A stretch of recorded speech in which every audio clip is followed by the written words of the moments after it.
Am I the a-hole for telling my girlfriend that we cannot afford for me to be her sugar daddy? My male 27, girlfriend 23 is absolutely beautiful.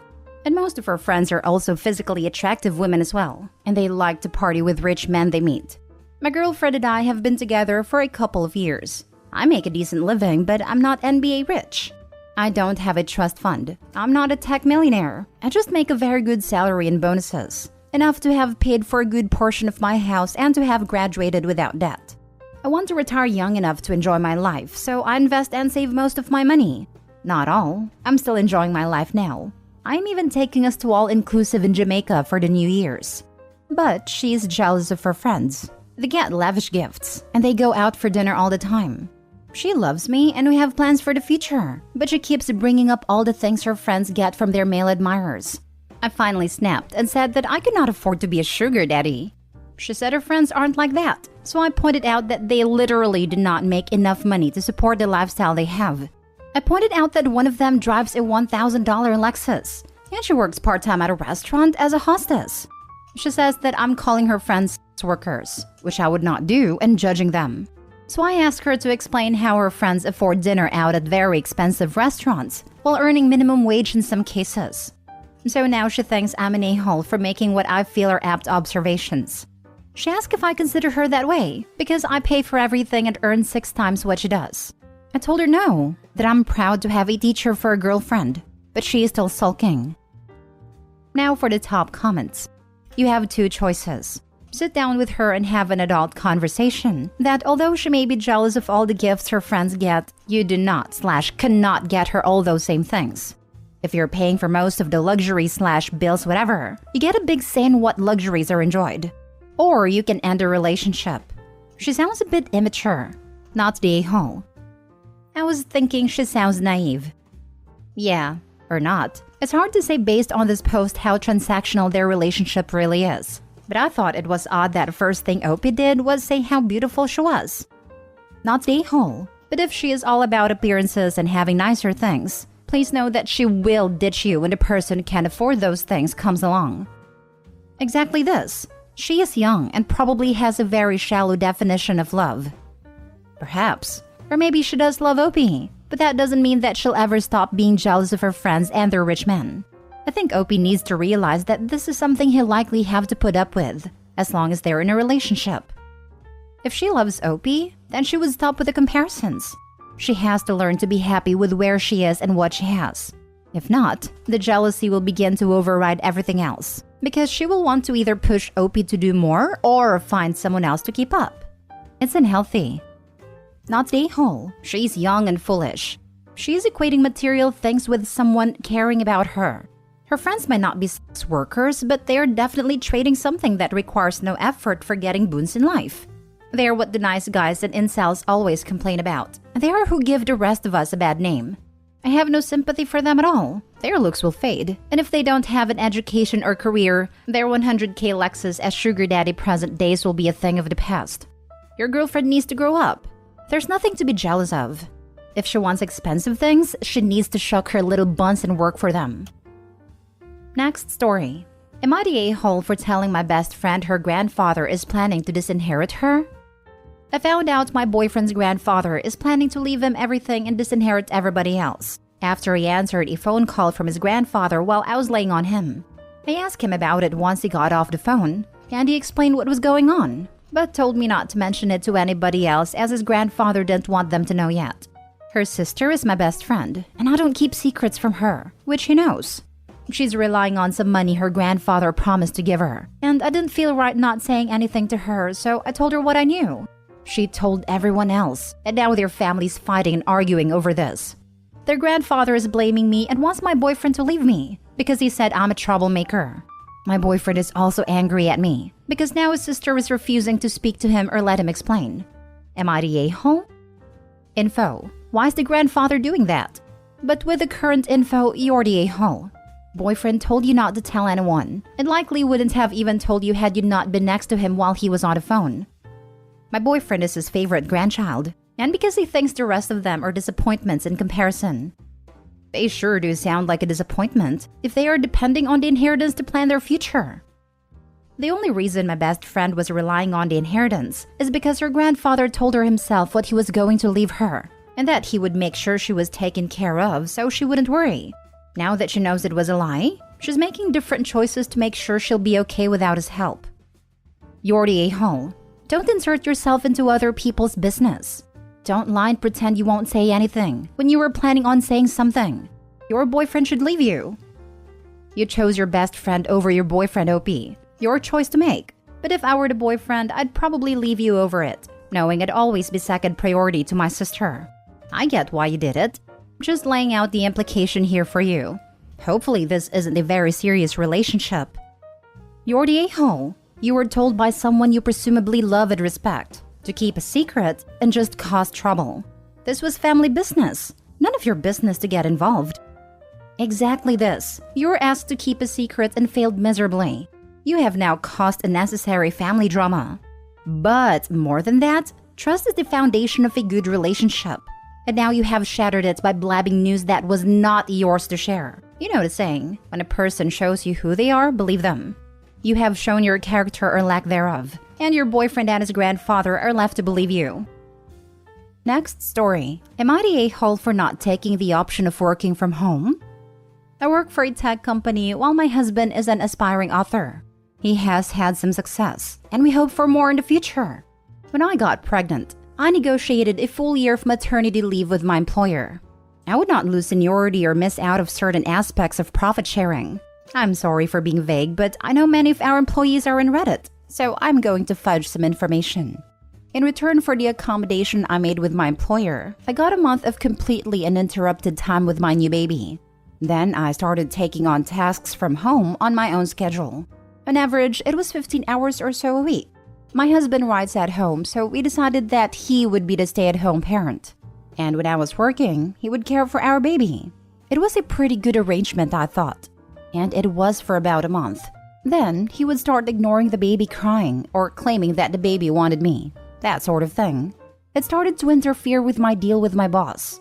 I told him in no uncertain terms that if he kept interrupting me while I was working, I would hire a nanny for help, but take the funds out of our fund budget. The budget that pays for dinners out, vacations, and hobbies. He got a point, and I got my 1 to 2 hours of uninterrupted time every day. Until recently. It is almost time for me to return to work full-time. Once again, my employer was very accommodating. They were very impressed with my ability to contribute meaningfully to my group during my maternity leave. So, they offered me a choice of work from home, work in the office, or a hybrid schedule. I discussed it with my husband, and he said that I should choose to work from home so I could help more with the baby. I chose to return to the office instead. I have access to a private room and a freezer so I can store milk. I am able to interact with my team, and I enjoy the environment. My husband is saying that I'm being cruel and that my baby needs me. I said I would work from home if he got a job to pay for the nanny so it didn't affect our budget. He said it didn't make sense. I almost said no, Sherlock. He wants me to be the main breadwinner while he tries to get published. He wants to enjoy life in an expensive city, and he wants to stay home to write. Some of these desires are mutually exclusive, without him stepping up and giving me time and space to earn a living. We just saw his family for Thanksgiving, and he was complaining to his mom about me choosing to leave him at home with the baby and returning to work. She started in on me for my choice. I was embarrassed, until his dad spoke up and reminded her that when my husband was born, she was a stay-at-home mom and housewife. He said that was what my husband signed up for if he didn't want a job. It just became a big argument. Now we are home and I feel bad, and he says that he feels emasculated. So we are arguing. I feel like an a-hole abandoning him and our baby. And his mom thinks I am. Edit. When I say he has had success, I mean it. He wrote a novel that he self-published. It was optioned for a movie. It was a lot of money to us at a time, but after the agent and lawyers took their shares, there was a lot less. And the movie never got made. So there was no more money or publicity for his writing there. Now for the top comments. Not the a-hole. You have given him options. He is the one making it difficult for you to continue funding your home. I have tried explaining that to him. My feeling is that if he'd like to be part of a household in which he contributes nothing of value, He can move back in with his folks. The important part is, tries to get published. I have a friend who is a writer and it is her job, yet she has to take care of the kids while her husband works in an office. It's a lot, and she struggles to make deadlines because kids. So at first I thought Opie was being unreasonable, but if he doesn't even have a publisher, then this is basically a hobby. The sensible financial thing would be for him to get a job and work on the writing in his spare time. But this is the way he wants it, so Opie's not the a-hole. Not the a-hole. He feels emasculated? Apart from the fact that that's just an attempt at manipulation, if his masculinity is that fragile, he can fix it by getting a job. So to clarify, he wants to stay home, not work, and not take care of the baby. Essentially, he wants to contribute literally nothing to the household in terms of either money or effort. This is absurd. He is beyond entitled and selfish. You have to work, because nobody else is. If I were you, I'd be telling him I'll compromise by giving him two options. He stays home and takes care of the baby, or you hire a nanny and he can GTFO because he's dead weight at this point. Your father-in-law's right. This is what he signed up for if he didn't want a job. He has to pick one, work or childcare. He doesn't get to just say neither.